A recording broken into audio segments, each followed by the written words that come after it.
So I'm Captain Rob McDade with the Phoenix Fire Department.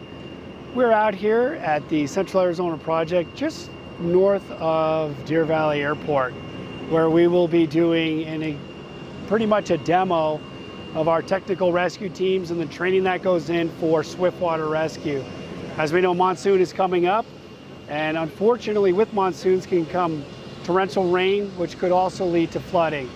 So we want to make sure that our firefighters, along with the Phoenix Police Department and their pilots, we are ready for any situation that might arise if somebody does happen to find themselves in a swift water rescue situation where they are either stuck on top of their car or on a mountain. I'm going to go ahead and get out of the way and let you get some video of what we're seeing behind us. That's Phoenix Firebird 10 with firefighters on board and the 2 pilots for Phoenix Police Department getting ready to take off.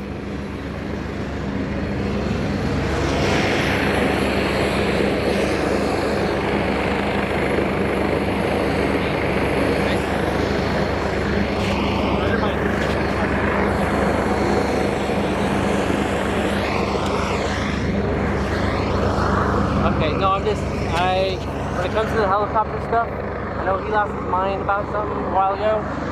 I'm gonna lose my mind. This is my thing, so that's all I want to say. Like, okay.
So right now we've got 2 folks that are in the boat. We've got Firebird 10, which right now we would call it is over station right now. So anytime you look at the area where we would be making a rescue, right now the helicopter is doing their survey.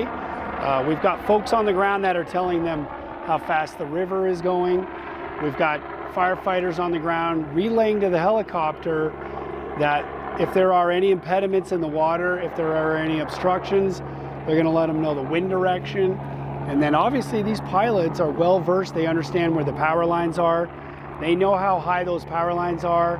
So when they come in on here, they're not coming in blind. They've been given all of the information that they need to tell them any sort of a danger that might be in front of them.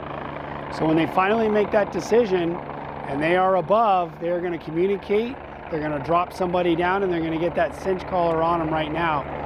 So if you imagine that as a car that would be stuck in the river right there, we need to get them out because remember, water is unpredictable. It could turn into a current that is sitting at, let's say, 20 knots, 20 miles an hour in the water, and that could easily then increase up to 35 to 40 knots. And so we have to get those folks off of that car because the longer that they're in that river, and we don't know how well that car is either situated underneath, how long they're going to be able to stay there, because we see a lot of times a car might look stationary for 5 to 10 minutes, but that doesn't mean it's going to be there forever. We could be in a situation where we need to get that car, we need to get those people off that car because that car could actually start rushing down the river. So right now they sit up above, they're going to assess the area. Right now, once they have their game plan, they make sure everybody's on the radio, everybody is communicating, and then once they make that decision, they will tell everybody on the fire ground or everybody that's on this scene to commence stop with all of your radio traffic because they only want the folks in the helicopter and the firefighters down below that are talking.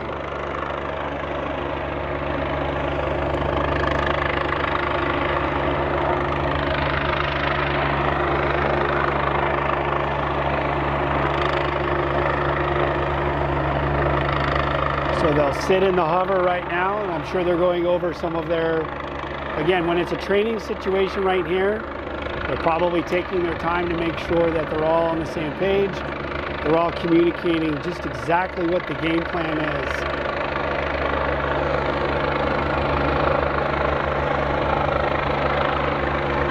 So I did just see a Cessna fly overhead. Remember, not only does that helicopter have to talk to everybody here on the ground, they have to talk to their rescuers, but that helicopter also has to talk to all the other aircraft in the area.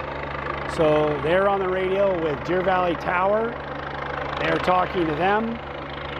So you might see Cessnas that are flying around. There's another Cessna that's above them right there. So what they're doing is they're making sure that the air traffic above them is clear. They're going to need a clear sky above them. So it looks like now the firefighter is coming out of the helicopter. So now that firefighter is connected to that hoist. That firefighter is going to make his way along with the pilots above this simulated car in the river.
Now he's securing the patient, and now he's going to communicate up above. They've got a little bit of slack in the line.